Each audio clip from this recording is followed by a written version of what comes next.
Vous connaissez la légende du rock dont la chute du cocotier a fait la une des journaux? C'est Keith Richards, voici The Worst, maître de la musique. Je suis Dick Carlson, bienvenue. Avant de commencer, un petit défi pour vous. Dans quel domaine de campagne Keith Richards a-t-il été arrêté pour drogue? Et une autre question. Si Keith n'avait pas pris la guitare, quelle profession calme et studieuse aurait-il probablement choisi à la place? Laissez vos suppositions en commentaire et continuez à regarder, je donnerai les réponses petit à petit. Voyons comment un gamin maigre du Kent d'après-guerre est devenu le cœur des Rolling Stones et s'est forgé une vie de résilience, de guitare rare et d'une immense fortune. Mais pour vraiment comprendre Keith Richards, le rebelle, le survivant, l'artiste, il faut remonter dans le temps car sa jeunesse a façonné chaque note qui a suivi. Keith Richards est né le 18 décembre 1943 à Dartford, Kent, enfant unique ayant grandi dans la Grande-Bretagne en guerre. Ses parents étaient ouvriers d'usine et le monde dans lequel il est né était que gris, rationné et en reconstruction. Dans leur modeste maison, une étincelle était née très tôt, la musique. Augustus Dupré, c'était le grand-père de Keith, avait joué dans un big band de jazz et a remarqué quelque chose chez Keith. Il lui a offert sa première guitare, lui donnant une raison de croire que la musique était plus qu'un simple son. C'est devenu sa porte de sortie. Keith était accro. Il écoutait en boucle du blues et Chuck Berry, apprenant chaque riff et rythme. Il n'écoutait pas seulement la musique, il la ressentait et l'étudiait comme une langue déjà connue en lui. Même adolescent, il était déjà plus mûr. Une faim, une énergie insatiable qui ne cadrait pas avec une petite ville ou une vie tranquille. La musique l'appelait vers quelque chose de plus grand.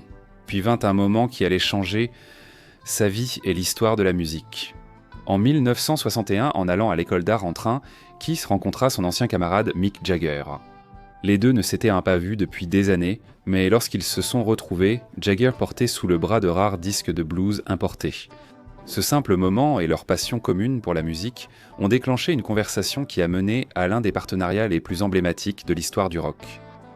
En 1962, Keith, Mick et Brian Jones avaient formé leur groupe, les Rolling Stones. Ils ont commencé à jouer dans des clubs autour de Londres, remplissant des salles exiguës d'une sorte d'électricité primitive. La guitare de Keith n'était pas juste un élément du groupe, c'en était la colonne vertébrale avec des riffs tranchants et dangereux. Ce style est ensuite devenu sa marque de fabrique. Ce qui avait commencé à Dartford était devenu une destinée. Personne, même pas Keith, ne pouvait prévoir la suite. Au milieu des années 1960, les Rolling Stones avaient explosé. Leur tube de 1965, Le Rock ça désenchant, Hostess en c'est très, je ne peux pas obtenir de satisfaction, a fait bien plus que dominer les classements. Il a traversé le paysage pop comme une émeute. Le groupe s'est soudainement distingué par son attitude autant que par son son, avec Keith Richards au centre. Avec la montée de la musique, leur célébrité et le chaos augmentaient. Le partenariat d'écriture de Keith et Mick est devenu l'un des plus influents de l'histoire, créant hymne après hymne. Mais la frontière qu'ils repoussaient musicalement a débordé dans la vie réelle. En 1967, tout a changé avec la célèbre descente de police pour drogue à Redlands. La police a perquisitionné le manoir du XVIe siècle de Keith à West Wittering, Sussex, trouvant tout ce qu'elle espérait. Ce n'était pas juste une histoire de célébrité, mais un véritable scandale national. Les chaînes d'information britanniques ont fait la une avec des gros titres sur le mode de vie débridé des rockstars, et l'establishment considérait Keith et Mick comme des symboles dangereux de la rébellion de la jeunesse. Richards et Jagger ont été arrêtés. Keith a été accusé d'avoir permis l'usage de cannabis chez lui. C'était une accusation vaguement définie, mais elle avait un poids sérieux à l'époque. Bien que les accusations aient été abandonnées en appel, cette arrestation a marqué un tournant. Pour les fans, Redlands n'était plus simplement une maison. C'est devenu un symbole de rébellion, un endroit où les lois de l'État ne s'appliquaient pas. L'incident a renforcé l'image de Keith en tant qu'ultime hors-la-loi du rock. Puis, la fin des années 60 et les années 70 furent une période floue de tournées, de substances et de survie. Keith s'est plongé tête la première dans une vie d'excès. Il a entamé une longue et intense relation avec l'actrice et mannequin Anita Pallenberg. Leur lien était magnétique et volatile, alimenté par la créativité et la dépendance. Ensemble, ils ont eu 3 enfants, Marlon, Angela et Tara. La tragédie a frappé en 1976 lorsque Tara est morte du syndrome de mort subite du nourrisson à 10 semaines. Keith était alors en tournée. Sa vie dérapait, mais sa musique restait percutante, les riffs plus serrés et son tranchant intact. Il a été arrêté plusieurs fois, il est allé en cure de désintoxication, il a combattu sa dépendance à l'héroïne, et pourtant il ne s'est jamais éteint. Oui, il a plié mais il n'a pas rompu. Keith a dit un jour qu'il n'avait pas de pulsion de mort. Il s'en fichait simplement de vivre ou de mourir. D'une manière ou d'une autre, il a continué à vivre. À travers tout cela, il est resté la colonne vertébrale des Rolling Stones. Il est devenu le rythme derrière le spectacle, et le rebelle qui a refusé de tomber. À la fin des années 70, Keith Richards ne faisait pas que survivre au rock and roll. Il le définissait avec toutes ses cicatrices et son âme. Les années 1980 ont changé le rythme de vie de Keith Richards. Pour ses 40 ans en 1983, il a épousé le mannequin Patty Hansen, alors vedette de Vogue et actrice montante. Elle est devenue sa compagne durant les décennies calmes suivantes. Ensemble, ils ont élevé 2 filles, Theodora et Alexandra. Pour un homme qui semblait autrefois marié à la route, Keith construisait enfin un foyer. En 1985, il a fait un geste symbolique, à la fois littéralement et émotionnellement, lorsqu'il a acheté un domaine paisible à Weston, dans le Connecticut. C'était toujours le genre d'endroit de Keith, boisé, privé et loin du clinquant d'Hollywood. Cela a marqué un tournant. Après des années de dérive, il s'ancrerait désormais dans la vie de famille. En 1988, Keith a lancé son propre projet. Son premier album solo, Talk is Cheap, est sorti dans les bacs et les critiques l'ont adoré. L'album n'essayait pas de rivaliser avec les tendances pop. Il était intemporel, tout comme Keith lui-même. L'album est sorti à une époque où beaucoup pensaient avant que Keith était peut-être à court d'inspiration, surtout après ses querelles publiques avec Jagger et la distance grandissante au sein des Stones. Mais ce disque a fait taire les doutes. Il a mêlé funk, rock et rythme pour lancer son groupe, les Expensive Winos. En plus de la musique, il s'est discrètement passionné pour les livres. Keith est devenu un lecteur passionné et collectionneur de livres rares, construisant des bibliothèques privées et passant des heures parmi des premières éditions. Il a un jour plaisanté. S'il n'était pas guitariste, il serait bibliothécaire, et il le pensait vraiment. Au début des années 90, Keith Richards menait une vie très structurée. Il méditait et gardait ses routines, mais l'une de ses plus vieilles habitudes n'avait pas changé. Avant chaque concert, il mangeait une tourte du berger. Cela ne voulait pas dire qu'il s'était assagi. Il avait juste survécu assez pour apprécier la stabilité, mais son feu intérieur restait, maintenant plus concentré. Keith avait acquis l'endurance, devenant ainsi une rareté dans le rock and roll. Un symbole à la fois de défi et de longévité. Avec l'arrivée du nouveau millénaire, Keith Richards n'était plus seulement une star du rock, il était une institution. Et les Rolling Stones remplissaient toujours les stades. De 2005 à 2007, leur tournée, A Bigger Bang a rapporté la somme incroyable de 558 millions de dollars. Une décennie plus tard, en 2018 seulement, 14 concerts ont rapporté 117 millions de dollars supplémentaires. Mais Keith ne courait pas après l'argent, il faisait ce qu'il a toujours fait. Simplement jouer, partir en tournée et créer.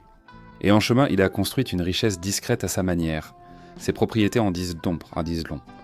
Redland, en son manoir du XVIe siècle à West Wittering, reste une terre sacrée. C'est à la fois une forteresse et une relique de son passé rebelle. Sa propriété à Weston, Connecticut, est devenue sa résidence principale aux États-Unis, un lieu pour lire, écrire et profiter de sa famille en paix. Il y a aussi sa retraite tropicale, une villa privée sur Paro Cay, aux îles turques et caïques. Endroit isolé, serein, magnifique, où Kate se réfugie quand le bruit est trop fort. Son style de vie a aussi évolué. Il possédait des Bentley et des Ferrari anciennes. La Bentley S3 Continental de 1965 était l'une de ses favorites, surnommée Blue Lena. Mais on ne le voyait pas souvent les exhiber. La possession la plus précieuse de Keith est sa collection de guitares, qui comprend à elle seule plus de 300 instruments, dont sa précieuse Telecaster Microber de 1953. Ce sont ses investissements valant des millions. Son luxe était surtout intérieur, livres rares valant des centaines de milliers d'euros, chefs personnels et bibliothèques soigneusement organisées. Il ne veut pas que le monde le regarde. Tout ce qu'il souhaite, c'est lire en silence sous les palmiers. Même ses habitudes les plus extravagantes se sont adoucies. En 2019, Keith aurait arrêté de fumer. Il a aussi ralenti sur l'alcool, mais la musique étant restée la même.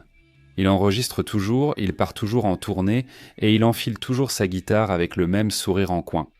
À un âge où la plupart des légendes prennent leur retraite, Keith Richards reste bien vivant, sur scène, en esprit, et dans le héritage qu'il continue d'écrire. Sa richesse tient à sa survie, ses riffs et ses histoires, pas seulement à l'argent. En 2025, Keith Richards n'est plus seulement un survivant de l'époque la plus dangereuse du rock, mais aussi l'une de ses icônes les plus riches et durables. Sa fortune est estimée à la somme impressionnante de 600 millions de dollars. Contrairement à beaucoup dans la musique, la fortune de Keith s'est bâtie sur des décennies de ténacité, d'écriture et de longévité. Ses droits d'auteur sur ses chansons constituent l'essentiel de sa richesse. Son partenariat d'écriture avec Mick Jagger a produit certains des plus grands succès de l'histoire, et les droits d'auteur continuent d'affluer à chaque diffusion, chaque écoute en streaming et chaque utilisation commerciale. Ajoutez à cela des décennies de revenus de tournée, des stades complets aux tournées mondiales à plusieurs millions de dollars, sans oublier les projets solo et les droits d'édition musicale. Le catalogue de Keith Richards a une grande valeur. Pourtant, malgré sa fortune, Keith suit un code de discipline. Sa vie suit maintenant une routine, avec des rituels créatifs plutôt que chaotiques. Il écrit, lit, réfléchit et jardine. Keith Richards, jadis hors-la-loi indestructible du rock, passe aujourd'hui des heures dans son jardin du Connecticut, creusant la terre avec la même concentration qu'il réservait à sa guitare. En 2025, il a été honoré par le prix d'excellence du gouverneur du Connecticut, une distinction rare qui reconnaît plus de 40 ans de présence artistique et philanthropique dans l'État. Le même État où il a construit une vie paisible et ancrée, loin des projecteurs. Il n'a jamais réclamé d'applaudissements, mais ils sont venus malgré tout. Aujourd'hui, Keith est plus connu pour passer du temps avec ses petits-enfants, répéter ou lire paisiblement sur son porche qu'avoir cassé des lampes d'hôtel. Celui qui défiait jadis le destin en tournée trouve aujourd'hui la paix dans la musique et la famille. Pourtant, il joue, écrit et reste présent. Keith Richards demeure un symbole mondial de résilience, de créativité tenace et d'un vieillissement intègre dans un milieu intense et éphémère. Il n'a pas seulement survécu au rock'n'roll, il l'a défini et lui a survécu. D'une enfance en temps de guerre à Dartford, aux stades mondiaux et aux retraites paisibles sur des îles, son parcours est fait de contradictions. Mais c'est peut-être ça le but. C'est peut-être pour ça qu'il compte autant. Alors, quelle partie de l'histoire de Keith t'a le plus touché ? Était-ce les tragédies, la transformation ou la personne qu'il est devenu ? Dis-moi ce que tu en penses dans les commentaires ci-dessous. Et restez à l'écoute car la prochaine histoire d'icône musicale arrive bientôt.